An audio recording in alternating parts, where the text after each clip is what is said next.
All the humans died out, would the animals prosper, live much longer, grow up to be bigger and stronger? No more warmongers? Would Mother Nature bless Earth with the rain that would drain the planet of all suffering and chaos? Tell those negative feelings to lay off, go back to the ideals that the Earth was originally based on? Start over anew and go back to the original so that this time we might be able to stay strong?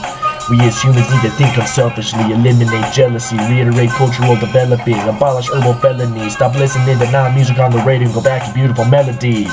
Destroy racism and arson, which are both activities encouraged by Oprah Winfrey and Al Sharpton. If you think that marijuana is deadly while McDonald's is safe, then you are part of the problem. When facing issues, don't whine about it, just solve them. Let's think back to the past when society was overwhelmed by horrifyingly unintelligent margins. We're supposed to eat animals, look at our original initiative.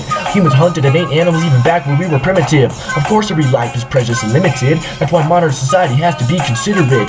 That's why we plant trees for everyone we cut down. The natural order of the planet cannot be unwound. Life's like a spinner. More often than not, the individual will not be a winner. I speak truth as often as I can. I'm not a kidder. You can't make everything spin counterclockwise all of a sudden just because you like it better. What if you're wrong? Then we're all papers going through the shredder, getting cut up and reduced like cheddar. Till there's nothing left of us like in Jaws when the water turns redder. What happens when all else fails and there's nothing left to do? No options remain and there's no one to turn to. What happens when all else fails? Will we eventually prevail? Or will we lazily give up our freedom thinking that the ship set sail? What happens when all else fails and there's nothing left to do? No options remain and there's no one to turn to. What happens when all else fails? Will we eventually prevail? Or will we lazily give up our freedom thinking that the ship set sail? I'm a corporate sellout, an aborted hellhound. They may enforce the bell. No, I've endorsed the meltdown. Now I'll parole with the spellbound. Control the still doubt. Control my own willpower. Never attempt to seize the souls of this chilled stout, even though we're getting flushed down the porcelain. Losing millions of human beings over the decades due to all the wars we're in. We're corporate skimp. Getting fed food that makes brain cells lose all the synapses and tissues we need for intellectual thought processing. And all they care about is their profit margin. Why is it that people who preached peace, love, and free thought were also the ones who were mysteriously assassinated? The killers did evil deeds, they graciously masqueraded. It's disappointing how the public did the opposite of exacerbated and exaggerated. These people were heroic and should have been acclimated. Why did we rise up and avenge or retaliate it? JFK and his brother Bobby, John Lennon and Mahatma Gandhi, all the way to MLK and Bob Marley, Malcolm X and Marcus Garvey.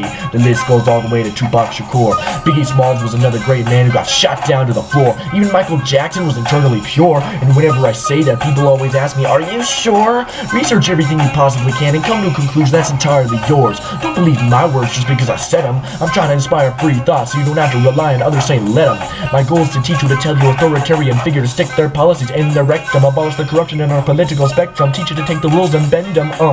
Try to sue anyone in power and you get forced to drop the charge. The fine line between heaven and hell is broken in this place where the law is guarded, God is pardoned. Religion is getting abolished by the atheistic views of the broad partisans, selling their souls for fame and fortune at the cost of our bartered limbs. One day there will be a martyr in the name of the revolutionary cause they give. Thoughts are grim, but rest assured there will be another person willing to die on this cross again. What happens when all else fails and there's nothing left to do? No options remain and there's no one to turn to. What happens when all else fails? Will we eventually prevail? Or will we lazily give up our freedom thinking that the ship set sail? What happens when all else fails and there's nothing left to do? No options remain and there's no one to turn to. What happens when all else fails? Will we eventually prevail? Or will we lazily give up our freedom thinking that the ship set sail?